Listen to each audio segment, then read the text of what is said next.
প্রেমের ধূলিঝড় সূচনা পর্ব। বিছানা জুড়ে তাজা রক্তের ছোপ ছোপ দাগ দেখে আঁতকে ওঠে দুর্জয়। রক্তের দাগ যেভাবে বিশ্রী ভঙ্গিতে লেপ্টে রয়েছে চাদরের সাথে, ঘটনার প্রবাহ জানতে আর বাকি থাকে না তার।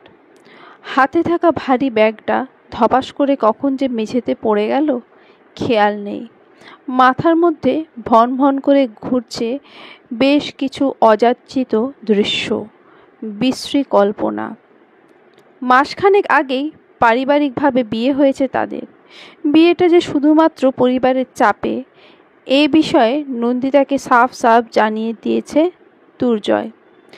আর সেই দিন থেকে অদৃশ্য এক সীমারেখা তাদের মাঝে বিশাল এক দেওয়াল তুলে রেখেছে। একই ছাদের তলায়, একই বিছানায় থাকলেও দুজনের মাঝে দৈত্যকারে দাঁড়িয়ে বিস্তর এক সীমারেখা, যা লঙ্ঘন করতে নারাজ দুর্জয়। নন্দিতারও যে এ বিষয়ে খুব একটা আপত্তি প্রকাশ করেছে এমনটা নয়।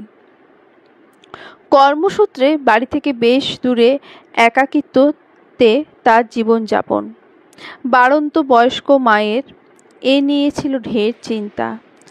তাই তো একদিন হুট করে অসুস্থতার বাহানায় তাকে বাড়িতে ডেকে এক প্রকার জোর করে আইনিভাবে তার গলায় গছিয়ে দেয় এক মেয়েকে।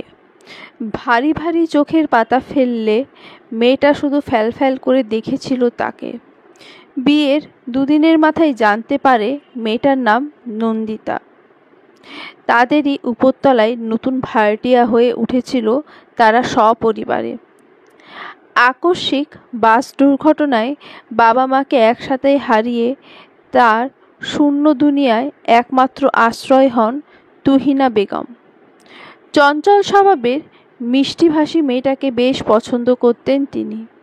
সে থেকে এক স্নেহাতুর মাতৃসুলভ টান জন্মে ওঠে তার নন্দিতার প্রতি। 4 কক্ষের দ্বিতল বাড়িতে থাকার মতো মানুষ বলতে তুহিনা বেগম ও আশরাফ সাহেব।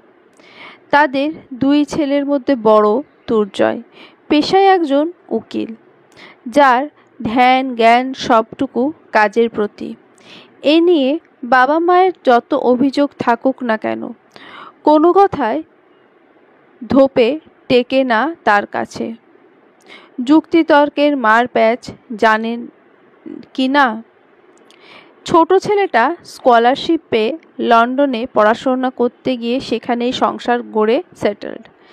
নিয়মিত ভিডিও কলে কথা হলেও মনের ভেতরের হাহাকার আর মেটে কই। 2 ছেলে থাকা সত্ত্বেও না থাকার যে একাকিত্ব, সে তপ্ত খড়খড়ে খাঁ খাঁ করা হৃদয়ের জমিনে ঝমঝমে বর্ষা হয়ে ধরা দেয় নন্দিতা। সর্বক্ষণ মুখে লেপ্টে থাকা হাসির ঝলকে তাদের দুজনকে প্রাণোচ্ছল করে রেখেছিল সবটা দিয়ে। তাই তো সর্বহারা মেয়েটাকে যেন তেনভাবে ফেলে দিতে পারেননি তিনি, বরং পাকাপাকিভাবে তার পরিবারের একজন করে বেঁধে দিয়েছেন দুর্জয়ের সাথে। তার বিশ্বাস, বিপরীতমুখী এই দুয়ের সংসার খুব একটা মন্দ জমবে না। ওয়াশরুম থেকে পানির শব্দ ভেসে আসছে। দুর্জয় সন্দিহান কদমে সেদিকে এগিয়ে গেল। বাইরে থেকে কান পেতে শোনার চেষ্টা করল, ভেতরে কি শুধু নন্দিতা, নাকি তার সাথে অন্য কেউ আছে। কিন্তু অনবরত পানির শব্দে কিছুই ঠাহর করা গেল না। আচমকাই দুর্জয়ের স্বামীসুলভ মন জেগে উঠল। চারিদিকে কোনো কিছুই এলোমেলো নেই, তবুও কেন যেন মন তার কু ডাকল। তবে কি তার এমন দূরত্বে নন্দিতা অন্য কারোর সাথে? না, এসব ভাবতেই পুরুষালী মন তার শক্ত হয়ে উঠল। আদম্য এক রাগ জেদ চেপে ধরল শরীরে। অতঃপর ওয়াশরুমের দরজায় সামনে ঠায় দাঁড়িয়ে অপেক্ষা করতে লাগলো নন্দিতার। ভেজা শরীরে এলোমেলোভাবে পেঁচানো শাড়ি। এই প্রথম নন্দিতা শাড়ি পরেছে আজ। দরজা খুলতে আচমকা সামনে দাঁড়ানো দুর্জয়কে দেখে বেশ খানিকটা চমকে ওঠে সে। তবে মনে মনে বেশ খুশিই হয়। রোজ লেট করে বাড়ি ফেরা মানুষটা যদি কোনোদিন সময়ের আগে বাড়ি ফেলে, তবে ঘরের প্রতিটা কিংবা ঘরে থাকা মানুষের প্রতি তার খানিকটা টান তো জন্মেছে। এই টান যদি ধীরে ধীরে ভালোবাসায় রূপ নেয়, ক্ষতি কী? আয়নার সামনে দাঁড়িয়ে পরিপাটি করে শাড়ি পরার বৃথা চেষ্টা চালাতে চালাতে দুর্জয়কে উদ্দেশ্য করে নন্দিতা বলল, মিস্টার সাইলেন্সারের কি আজ বইয়ের কথা বেশি বেশি মনে পড়ছিল নাকি? নন্দিতার মুখে এই নাম শুনে বরাবরের মতোই বিরক্ত হলো দুর্জয়।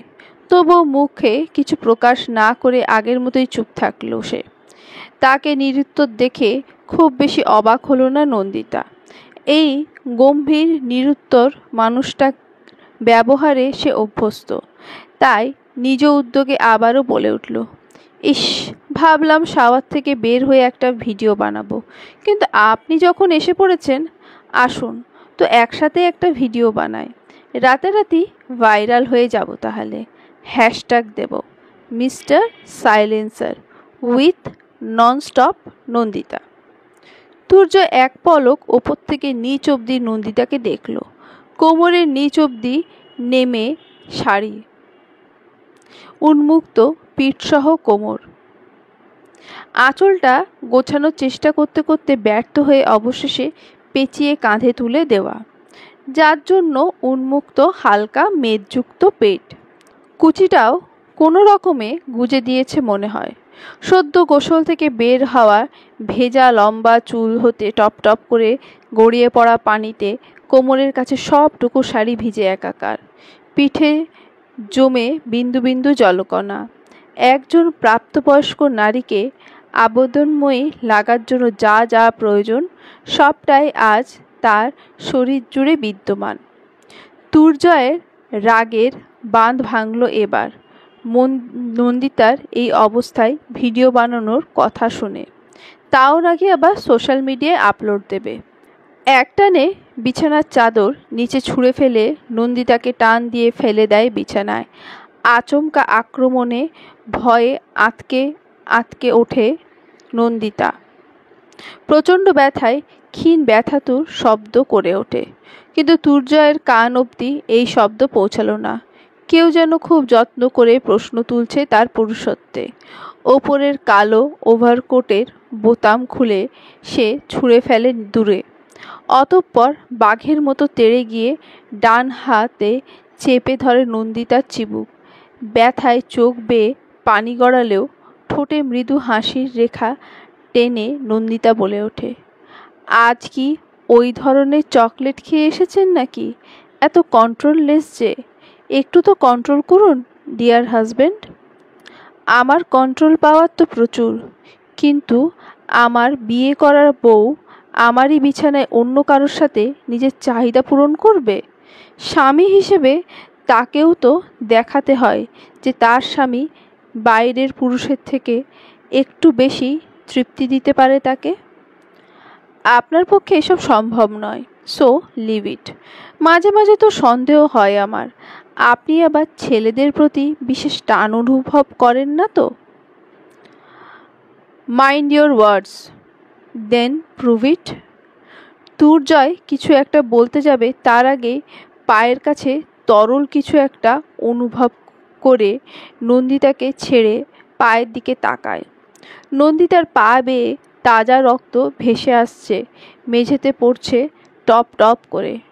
ভয় পায় দুর্জয়। ভয়াতুর চোখে নন্দিতার দিকে তাকাতেই হো হো করে হেসে ওঠে সে। এখনও তার চোখের কোল চিকচিক করছে। অতঃপর শরীর কাঁপিয়ে হাসতে হাসতে বলে ওঠে, তেমন কিছু না, সামান্য পা কেটেছে। দুর্জয় এবার অবাক না হয়ে পারে না। এই মেয়ে এত হাসে কিভাবে তার জানা নেই। ব্যথা পেলেও যে কোনো মানুষ এভাবে হাসতে পারে তার জানা ছিল না। মাঝে মাঝে তার নিজেকেই পাগল মনে হয় এই মেয়ে ভাবমূর্তি বুঝতে গিয়ে।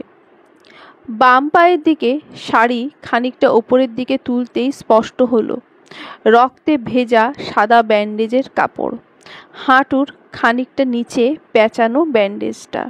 ক্ষত থেকে এত পরিমাণে রক্ত বের হচ্ছে যে ব্যান্ডেজ ভিজে চুইয়ে পড়ছে তা মেঝেতে। এদিকে নন্দিতার ভাবমূর্তির কোনো পরিবর্তন নেই। আগের মতো সে শরীর কাঁপিয়ে হেসে যাচ্ছে।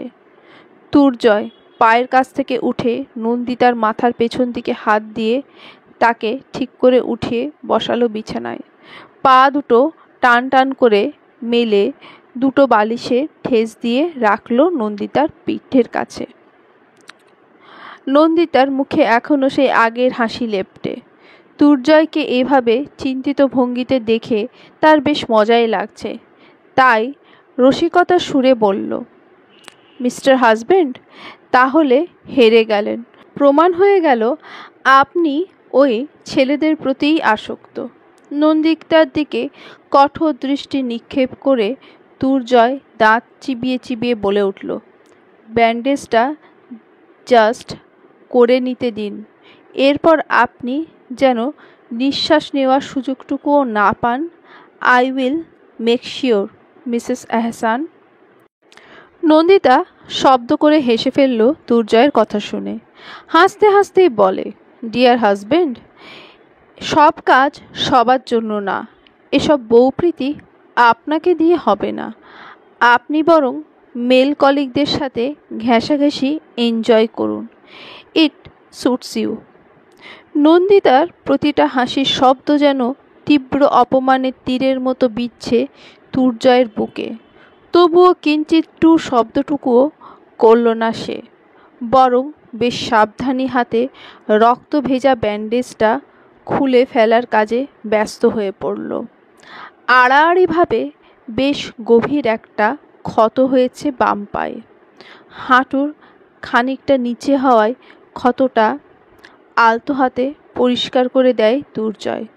অতঃপর ওষুধ লাগিয়ে নতুন একটা গজ কাপড় পেঁচিয়ে দেয়। পুরোটা সময় নন্দিতা ব্যস্ত তার ফোন নিয়ে। দুর্জয় ব্যান্ডেজ করার মাঝে আর চোখে বেশ কয়েকবার খেয়াল করেছে নন্দিতার দিকে।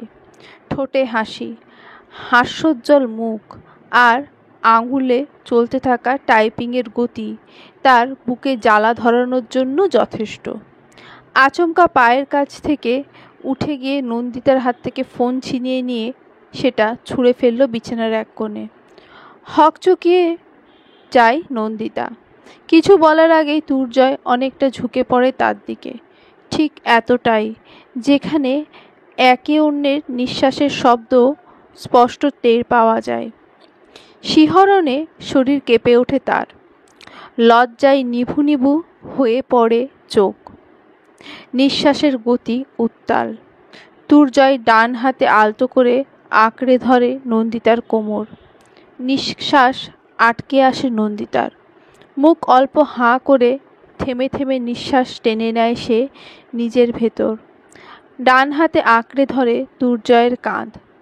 হাতের মুঠোয় স্পৃষ্ট হয় তার শরীরে লেপ্টে থাকা ধবধবে সাদা শার্ট।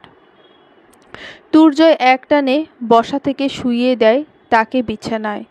বাম হাত এগিয়ে মাথার পেছনে বালিশগুলোকে ঠিকঠাক করতে করতে মৃদু কণ্ঠে বলে, আই এম সরি।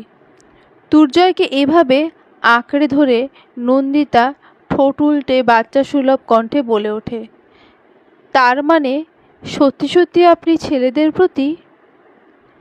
দুর্জয়ের আর ধৈর্য রইল না বাকিটুকু শোনার। তার আগেই ঝট করে সে সরে এলো নন্দিতার হাত থেকে। ড্রেসিং টেবিলের সামনে দাঁড়িয়ে হাতের ঘড়িটা খুলতে খুলতে বলে উঠল, সরিটা আপনাকে হার্ট করার জন্য ছিল। নন্দিতা পলকহীন দৃষ্টিতে তাকালো কিয়ৎক্ষণ দুর্জয়ের দিকে। অতঃপর আগের মতোই মুখের হাসি রেখা টেনে বলল, হার্ট তো দুভাবে করেছেন, কোনটার জন্য সরি? টি শার্টের বোতাম খুলতে খুলতে দুর্জয় ভ্রু কুঁচকে তাকালো নন্দিতার দিকে, যেন তার কথার আগামাথা কিছুই বোঝেনি। নন্দিতাও ব্যাপারটা নিয়ে আর খুব বেশি গভীরে না গিয়ে প্রসঙ্গ পাল্টে বলে উঠল, বলছিলাম না সবাই সব কিছু পারে না। আপনাকে দিয়ে রোম্যান্স পসিবল না মিস্টার সাইলেন্সার, মেনে নিন। Just grow up. আপনি যখন দুধের শিশু, আমি তখন রোম্যান্সের প্র্যাকটিক্যাল ম্যাচ খেলে ফেলেছি। So don't challenge me, never ever. Nandita এবার আর না হেসে পারে না, শব্দ করে হেসে ওঠে সে। দুর্জয় সেদিকে এক পলক তাকিয়ে রাগী কণ্ঠে বলে ওঠে, মিসেস এহসান, শান্ত আছি পছন্দ হচ্ছে না? আমার ওয়াইল্ড রূপ দেখার মতো কোয়ালিটিফুল আপনি না। ট্রাস্ট মি, একটুও ইন্টারেস্ট আসে না। চরমে অপমানে বুঁদ হয়েও নন্দিতা হাসল কেবল। হাসতে হাসতেই ঘর ছেড়ে বেরিয়ে পড়ল কিচেনের উদ্দেশ্যে। দুর্জয় ঘাড় ঘুরিয়ে তাকিয়ে থাকলো নন্দিতার দিকে। যতক্ষণ পর্যন্ত তাকে দেখা যায় ততক্ষণে তাকিয়ে থাকলো। অতঃপর চোখের আড়াল হতে দুহাতে ভর দিয়ে দাঁড়ালো আয়নার সামনে। বড্ড অস্থির হয়ে ওঠা মনটাকে শান্ত করল কিছুক্ষণ সময় নিয়ে। এরপর গায়ের শার্টটা ছুঁড়ে ফেলে ঢুকে পড়ল ওয়াশরুমে। খাবারগুলো গরম করে ডাইনিং টেবিলে সব কিছু গুছিয়ে রাখল নন্দিতা। এরপর ঢুকে পড়ল পাশের স্টাডি রুমে। কিছুক্ষণ আগে হাসি খুশি উজ্জ্বল ভাবমূর্তির চেহারার বদলে তার মুখে এখন ভর করেছে ফিকে হাসি। তোলপাড় করা এক বিষাদের ঘন কালো ছায়া। কাপা হাতে ড্রয়ার থেকে একটা ফটো ফ্রেম বের করে সেদিকে ঠায় তাকিয়ে থাকলো সে। অতঃপর মলিন কণ্ঠে বলল, আমাকে হাসতে শেখালে, কষ্ট গিলতে শেখালে, অথচ কষ্ট গিলে হাসতে কিভাবে হয় সেটা শেখালে না। আমাকে পারফেক্ট হওয়া শেখালে না, শেখালে না কিভাবে পুরুষ মানুষের মন পেতে হয়। গোটা জীবনটা শুধু হাসতেই শেখালে। হাসি নাকি সব রোগের ওষুধ। এই ওষুধ তবে আমার হতাশার মলম কেন হলো না? তুমি কি তবে মিথ্যা বলেছিলে মা? শাওয়ার শেষে ওয়াশরুম থেকে বের হয়েছে দুর্জয়। চোখ ঘুরিয়ে এদিক সেদিক খোঁজ চালালো কারোর, কিন্তু ঘরের কোথাও সে নেই। খানিকটা চিন্তিত ভঙ্গিতে কিচেনে উকি দিয়েও যখন নন্দিতাকে পেল না, আরও খানিকটা উকি দিল স্টাডি রুমের দিকে। দরজার নিচ থেকে ভেসে আসা সাদা আলোতে নিশ্চিত হলো নন্দিতা সেখানেই আছে। তাই ঘরে ঢুকে আলমারি থেকে নিজের কাপড় বের করার সাথে সাথে নতুন একটা বেডশিট বের করে ফেলল সে। অতঃপর বিছানা গুছিয়ে আয়েশি ভঙ্গিতে পিঠ এলিয়ে দিতেই তার চোখ পড়ল পাশে রাখা নন্দিতার ফোনটার দিকে। তৎক্ষণাৎ পেশাগত ওকালতি ভাব জেগে উঠল তার মাঝে। দরজার দিকে এক পলক নজর বুলিয়ে ফোনটা হাতে নিতেই যা দেখল তাতে তার রাগের পরিমাণ আকাশচুম্বী। নন্দিতার পা কোলে উঠিয়ে ব্যান্ডেজ করা অবস্থায় তার একটা ছবি তুলেছেন নন্দিতা। এরপর সেটাকে ফেসবুকে পোস্ট করে ক্যাপশন দিয়েছে, জামাই হলে এমন হওয়া উচিত, না হলে না হোক। ভুলটা আমি করলেও সে পাট ধরে বসে থাকে এইভাবে। রাগে চিৎকার করে নন্দিতার নাম ধরে ডেকে ওঠে দুর্জয়। স্টাডি টেবিলে ফুলদানির ফুলগুলো চেঞ্জ করছিল নন্দিতা। আচমকা এমন ডাকে ভয় পেয়ে ফুলদানি হাতে তড়িঘড়ি দৌড়ে ঘরে আসে। ঘরে ঢুকে বলে ওঠে, আপনার পেছে কি বাঘ পড়েছে নাকি সামনে গন্ডার? এই রাতের বেলা এভাবে চিল্লাচ্ছেন কেন? উকিল মানুষ কি ম্যানার্সও খেয়ে ফেলেছেন ভাতের সাথে মিশিয়ে?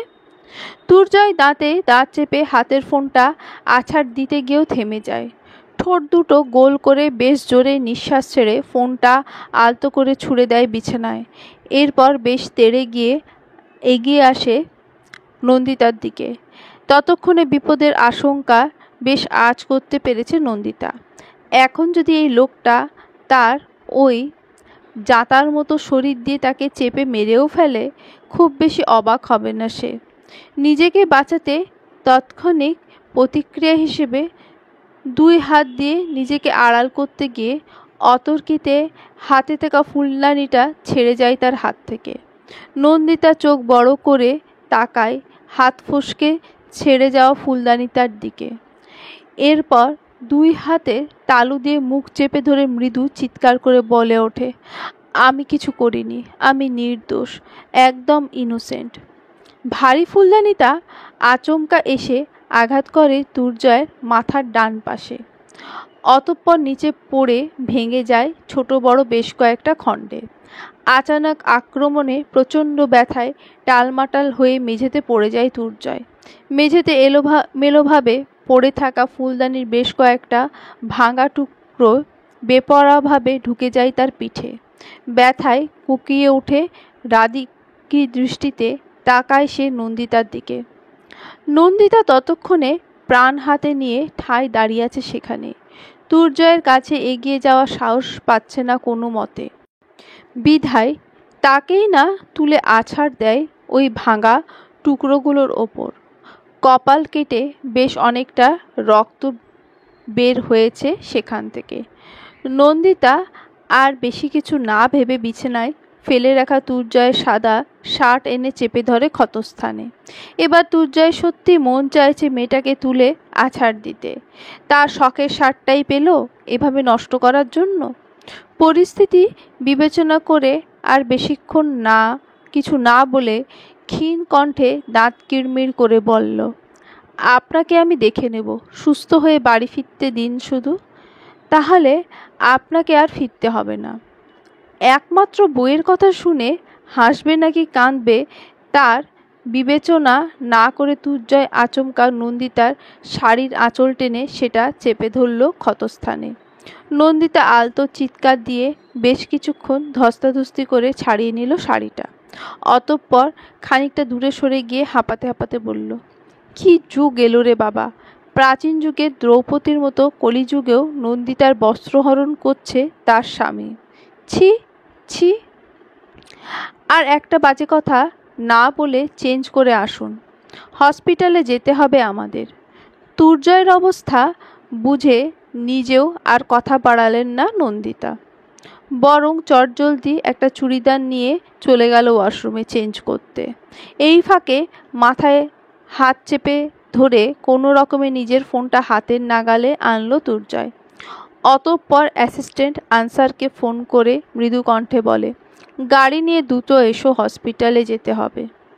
ফোনে কান চেপে বাধ্য ছেলের মতো গাড়ির দিকে দৌড়াতে দৌড়াতে আনসার প্রশ্ন করল, কেন স্যার, কার কি হয়েছে? দুর্জয় মলিন কণ্ঠে বলল, বউ মেরেছে। হসপিটালে অ্যাডমিট করা হয়েছে দুর্জয়কে। ভেতরে ট্রিটমেন্ট চলছে। বাইরে চিন্তারত অবস্থায় বসে নন্দিতা। আনসার রিসেপশনে গিয়ে প্রয়োজনীয় সব ধরনের ফর্মালিটি পূরণ করছে। রিসেপশন এরিয়া থেকে স্পষ্ট দেখা যাচ্ছে নন্দিতাকে। পরনে হালকা রঙের ভাঁজ ভাঙা চুড়িদার, পরিপাটি গোছালো বদন। এসব দেখে মনে মনে বেশ খানিকটা ক্ষুব্ধ হলো আনসার। বিগত 5 বছর ধরে আছে সে দুর্জয়ের সাথে। বলা যায় এই প্রফেশনে আসা একদম শুরু থেকেই। দুর্জয়ের মতো ধারালো বুদ্ধিমত্তার মানুষ সে তার গোটা জীবনে দেখেনি। মানুষটাকে দেখে তার অনেকটা নারকেলের মতো লাগে। বাইরে খটখটে কঠিন আবরণ, অথচ ভেতরটা নরম মিষ্টি স্বাদের। দুর্জয়ের স্ত্রী হিসেবে নন্দিতাকে তার মোটেই পছন্দ নয়। তারও অবশ্য বেশ কিছু কারণ আছে। শুরু থেকেই মেয়েটা দুর্জয়ের প্রতি যত্নশীল নয়। বিয়ের পর থেকেই দেখছে সে দুর্জয়কে বেশ লেট করে বাড়ি ফিরতে। এমন কি অনেক সময় তো কাজ না থাকলেও ইচ্ছাকৃতভাবে সময় পার করে কেবিনে। হয়তো বাড়ি ফেরার তাড়া নেই তার, এই জন্যই। আহসানের মনে এ ধারণাটা গাঁট বেঁধেছে যে নন্দিতার সাথে ভালো নেই দুর্জয়, কিংবা হয়তো নন্দিতা দুর্জয়ের সকল মানসিক অশান্তির কারণ।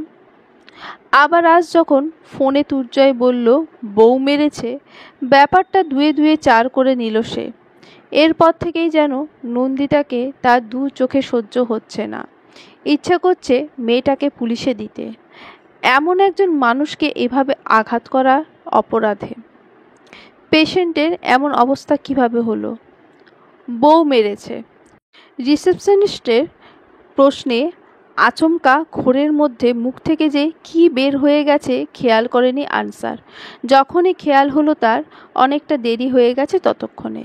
তার হাতে থাকা পেশেন্টের ফর্মটা একজন নার্স টেনে নিয়ে কোথাও হারিয়ে গেছে ভিড়ের মাঝে। একবার তার মনে হলো ঘরের কথা বাইরে বলেছে, এসব জানলে স্যার অনেক বেশি রাগ করবে। কিন্তু পরক্ষণেই চোখ বন্ধ করে চেয়ারে হেলান দিয়ে ঘুমোতে থাকা নন্দিতার দিকে তাকিয়ে এই সব চিন্তা মাথা থেকে ঝেড়ে ফেলে মনে মনে ভাবল, যা করেছি বেশ করেছি। ওই 2 ফুটের মেয়েটাও এবার বুঝুক কার গায়ে হাত দিয়েছে সে। আনসার বেশ ভালো করেই জানত তার ওই একটা স্টেটমেন্ট আইনি দিকে নিয়ে যাবে ব্যাপারটাকে। কারণ পুলিশ, মিডিয়া আর ওকালতি পেশায় তুর্জয় আহসানকে চেনে না এমন কেউ নেই বললেই চলে। পায়ের ব্যথাটা বেশ বেড়েছে, হয়তো রক্ত বের হচ্ছে সেটা থেকে। তবে সেদিকে খুব বেশি ভ্রুক্ষেপ না করে চেয়ারে পিঠ এলিয়ে চোখ বুজে শুয়ে রইল নন্দিতা। আচমকা ভারী পুরুষালী কণ্ঠ নিজের নাম শুনে চোখ খুলল সে।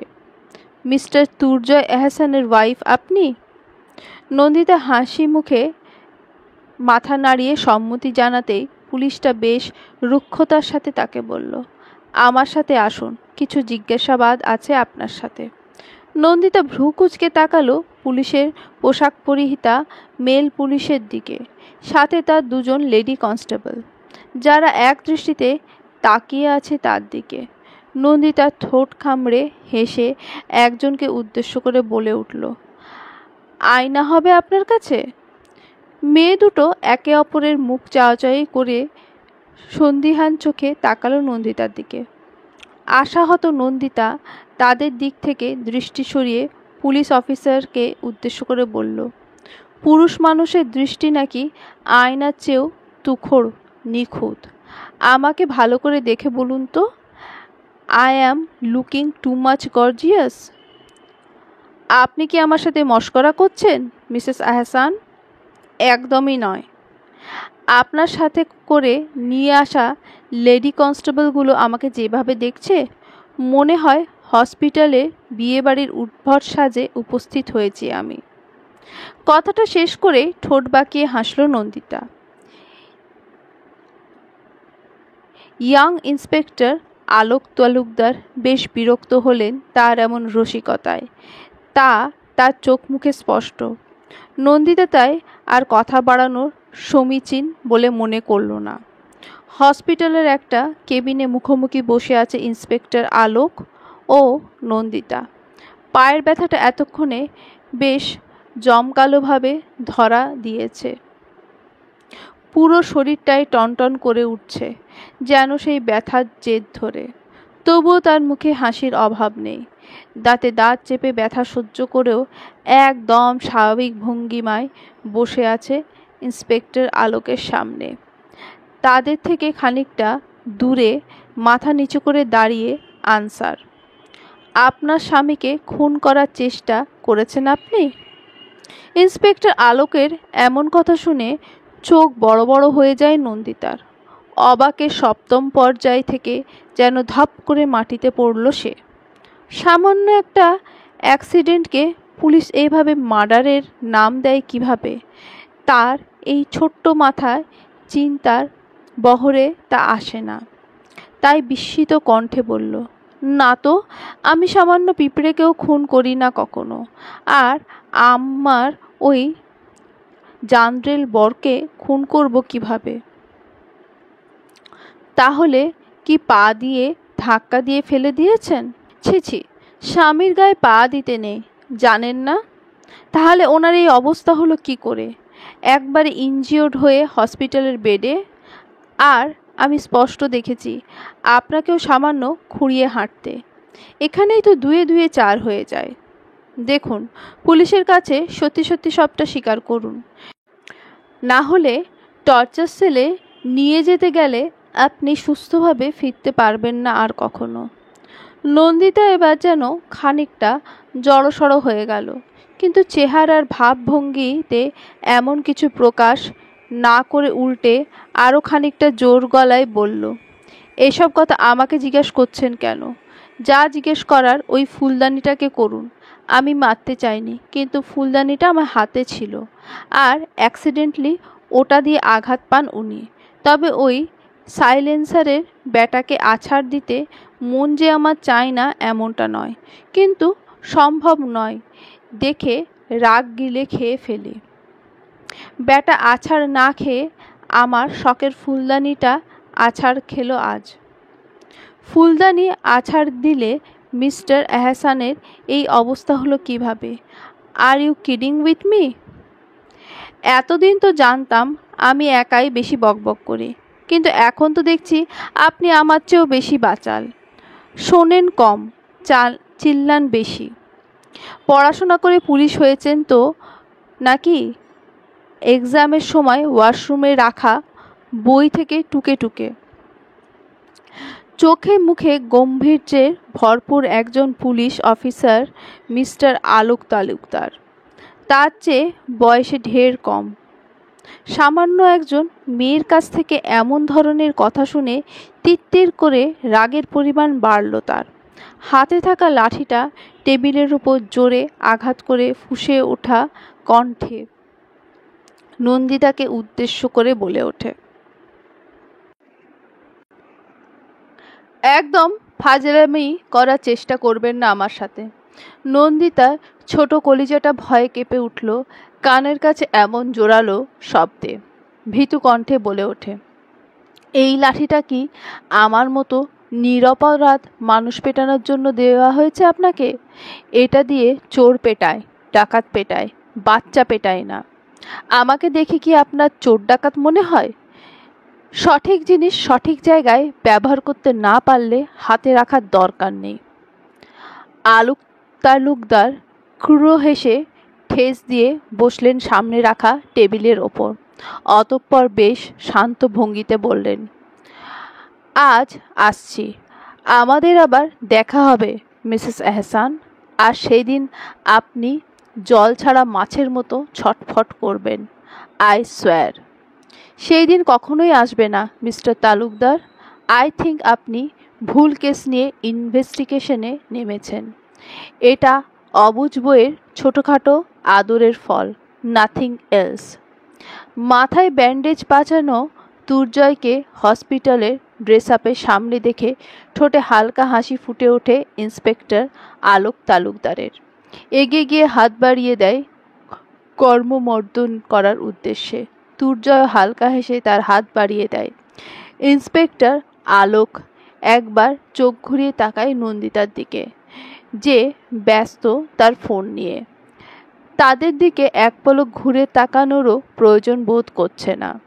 অতঃপর দুর্জয়ের দিকে খানিকটা ঝুঁকে ধীর কণ্ঠে বলে ওঠে, আমাদের আবারও দেখা হবে। আপনি না চাইলেও হবে, খুব শীঘ্রই হবে। এসবের মধ্যে পুলিশ এলো কেন? আমার ফ্যামিলি ম্যাটার নিয়ে কাটাছেঁড়া করার সাহস পুলিশ কিভাবে পেল? কেবিনে উপস্থিত নার্স মৃদু কেঁপে উঠল দুর্জয়ের কণ্ঠে। বেডে শুয়ে থাকা নন্দিতার পায়ে সবেমাত্র ব্যান্ডেজ শেষ করেছে সে। এমন সময় কেবিনের দরজা খুলে সেখানে উপস্থিত হয় আনসার। তাকে উদ্দেশ্য করে বলা কথার অর্থ বুঝে মাথা নত করে ফেলল সে। মৃদু কণ্ঠে বলল, আজ উনি আপনাকে আঘাত করেছেন, কাল যদি এর চেয়ে বড় কিছু করে দেন, এই ভয়েই। আমার ওয়াইফকে উনি বলার অধিকার আমি তোমাকে দিইনি, আর আমার বউ আমাকে কিভাবে ট্রিট করবে সেটার জন্য তোমার থেকে পারমিশন নিতে হবে তাকে। স্যার, আপনি যে বললেন বউ মেরেছে।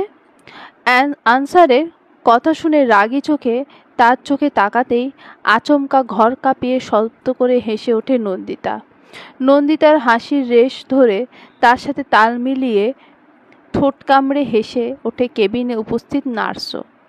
দুর্জয় রাগী চোখে এক পলক নন্দিতার দিকে তাকালো।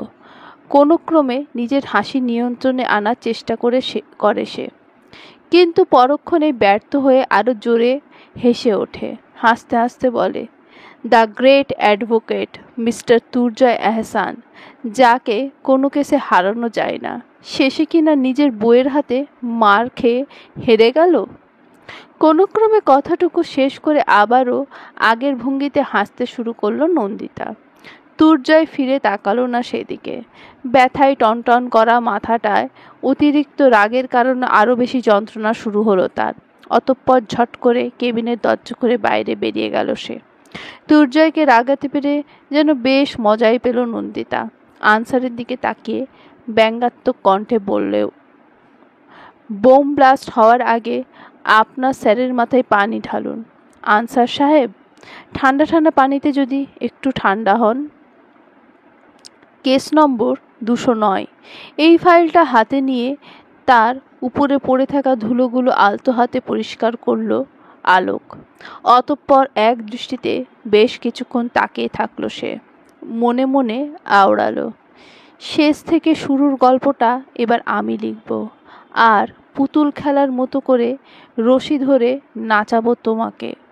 সেবার আমার গিয়েছিল, এবার তোমার যাবে, সব যাবে, সবটুকু। সকালের সোনালি রোদের প্রথম ছটা আড়াআড়িভাবে এসে পড়ছে দুর্জয়ের মুখের ওপর। ব্যথার কারণে উপুড় হয়ে শুয়ে থাকতে হয়েছে তাকে গোটা রাত। ওষুধের কারণে অবশ্য ঘুমাতে খুব একটা বেগ পেতে হয়নি তাকে, কিন্তু শেষ রাতের দিক থেকে ওষুধের প্রতিক্রিয়া ধীরে ধীরে শেষ হতে শুরু করেছে, আর পুরো শরীর জুড়ে অসহ্য রকমের এক ব্যথা টের পাচ্ছে সে। তবুও ঘুমের রেশ কাটেনি পুরোপুরিভাবে। নন্দিতা আলগোছে নিজের পিঠ দিয়ে আড়াল করল দুর্জয়ের মুখে পড়া আলোটুকু। অতঃপর আলতো হেসে তাকালো তার দিকে। তার ঘুমন্ত অবয়বটুকুর প্রেমে পড়ে সে রোজ। মাথা ভর্তি ক্রোকড়ানো চুলগুলো এলোমেলো, গাল ভর্তি চাপা দাড়ির ফাঁকে বাম পাশে ছোট্ট একটা কাটা দাগ। মুখের এই দাগটাকে দেখলে মনে হয় যেন অনেকটা গাল ভর্তি টোলের মতো, যার উপস্থিতি সৌন্দর্যকে বৃদ্ধি করে আরও কয়েক গুণ। কোনো দাগ যে কারো সৌন্দর্যের প্রতীক হতে পারে তা এই মানুষটাকে এত কাছ থেকে না দেখলে জানতে পারত না নন্দিতা। টিকালো নাকের একদম নিচে অবস্থিত কালচে ঠোঁট দুটো কিছুক্ষণ পর পর একে অন্যের থেকে আলাদা হয়ে কিছু বিড়বিড় করছে মৃদু শব্দে। নন্দিতার চোখ আটকে গেল এই দৃশ্যে। ঘড়ির কাঁটায় 8:30। নন্দিতা মৃদু হেসে জানলার পর্দা লাগিয়ে দিল। এরপর আলতো পায়ে এগিয়ে গেল দুর্জয়ের কাছে। কানের কাছে মুখ নিয়ে খানিকটা উচ্চ কণ্ঠে বলে উঠল, ঘুমোলে আদর পায়, আর জেগে থাকলে কাপড়ের মতো তুলে আছাড় দিতে ইচ্ছে করে। রাক্ষস একটা। একদম রাগাবেন না আমাকে। আমার রাগ সহ্য করতে পারবেন না আপনি নন্দিতা। বাচ্চা একটা মেয়ে, এত কষ্ট নেবেন কিভাবে? পারবেন না, পারবেন না। ঘুমের ঘোরে দুর্জয়ের এমন আবোল তাবোল কথা শুনে সন্দিহান চোখে তার দিকে তাকায় নন্দিতা। অতঃপর ডান হাত কপালে ঠেকাতেই টের পায় জ্বরে শরীর পুড়ে যাচ্ছে দুর্জয়ের।